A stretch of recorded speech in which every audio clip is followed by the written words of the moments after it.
We actually did do one deal in September of '08. So, just seems like yesterday. So, and that was a very unique deal. It was a HAB contract building that we ended up buying. So very, very unique, a very rifle shot type transaction. But, just as far as and we would absolutely go after that type of very unique opportunity now. But in general, if you just look out at the market and what's available today, it's very difficult to say. We're not buyers of Class A property. We're not core buyers. That's the one pocket that we don't really have a capital source for. I think that you're seeing activity there because 2-year treasuries have a negative yield, and people don't know where to put their money, and there's a lot of money out there. And to be honest, a Class A multifamily property at a 4% yield is relatively attractive compared to other secure investments that are available. I think we're telling our investors and our partners that have patience. There are going to be great opportunities coming. We are seeing some pretty interesting opportunities. They tend to be on the smaller side right now. We're not seeing any large portfolio transactions that are screaming home runs. But there's as the charts show, there's a lot out there that's going to have to come to market at some point. So we're just taking a wait and see approach, being very patient, very diligent about the investments that we chase down and how we bid them. We are not getting into competitive bidding frenzy transactions, and we're just waiting for the absolute right opportunities. Mason? Yeah, actually, when we tell our investors that we've been patient over the last 12 to 18 months, which we have, they're quite pleased because the majority of our investors are the pension funds, insurance companies, endowments. And number one, they're looking at some of their other fund sponsors who bought in '08 and early '09, and I think they regret some of those purchases. So on a substantive level, I think they're pleased. But you got to remember also that a lot of these institutions are at the moment liquidity constrained. So they're I think happy with an approach that's a little more patient. And then on the issue of what's coming, what's behind the dam, is the dam going to burst? We spend a ton of time debating exactly how that's going to play out, and is the dam going to burst, and there's going to be a ton of product that's going to come because the banks can't hold on to it anymore, and there's going to be regulatory pressure, and the supply is going to overwhelm the capital out there that is chasing it, or is it going to trickle out over a long period of time? So far, it seems, at least to us, that it's playing out as a trickle-out theory. And the government seems to be supporting that. They're encouraging the loan extensions. They're encouraging banks to hold this product. The capital markets have been very, very receptive to the public REITs raising both debt and equity capital, so they're not forced to sell anymore. So there are a lot of things happening that, at least in our view, support the trickle-out theory, which is not the best outcome for us. It's going to make it harder to find those deals for us.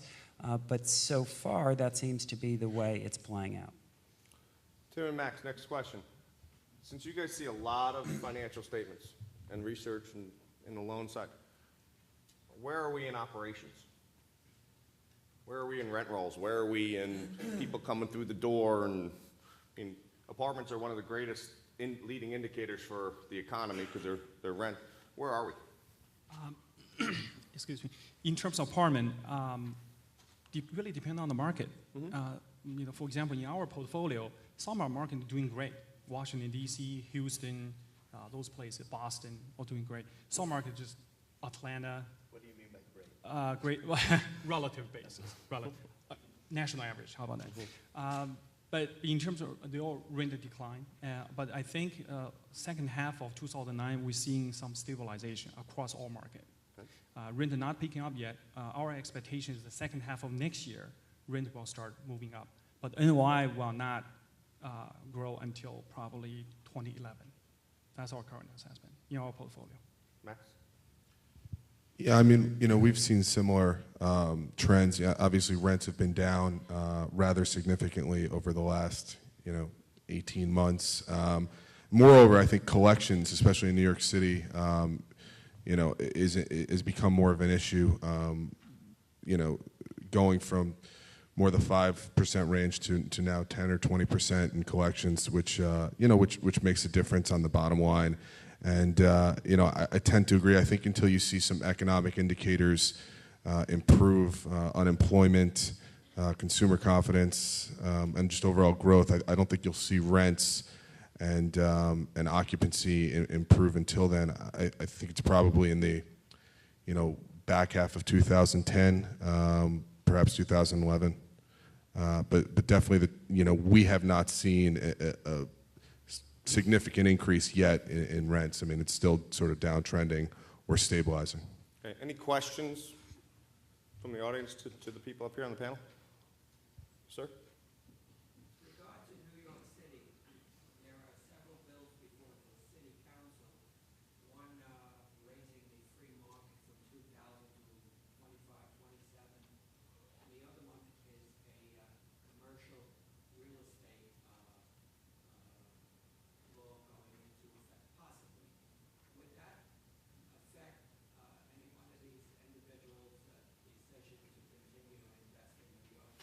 Gentlemen?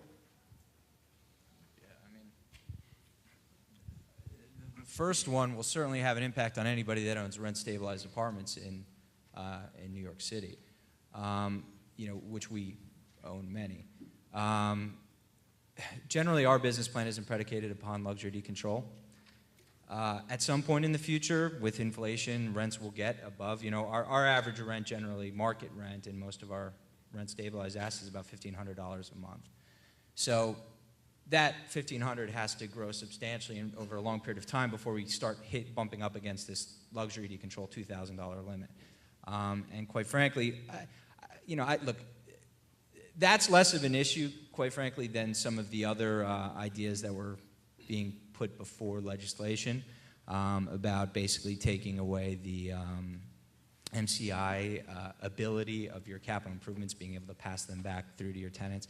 I mean, ultimately, in order to keep the housing stock in New York City in good shape and to avoid what happened in the 70s and, the Bronx is burning and just having a diminishing quality of housing product in the city, you have to incentivize landlords to keep their properties in good condition. So ultimately, look, we'll probably take our knocks. I don't think it's going to affect. It's going to more affect people whose business plans are predicated on luxury decontrol. But we'll take our knocks. But ultimately, I think it's going to end up being a relatively fair shakeout, and it's within the contingency that we build into our models. On the office side, though, I think you're specifically talking about the Small Tenant Protection Act or whatever that they're trying to throw. I would be absolutely floored if that gets anywhere in legislation, but we'll see. I know Mason is another owner. Sure. We own, but our rent rolls are even lower than yours, if you can believe it. We average around sort of 1,100 to 1,200. So again, for us, luxury decontrol isn't really the end game. Nor would it be for our buyers. We're too far away from that. But I will just say one thing.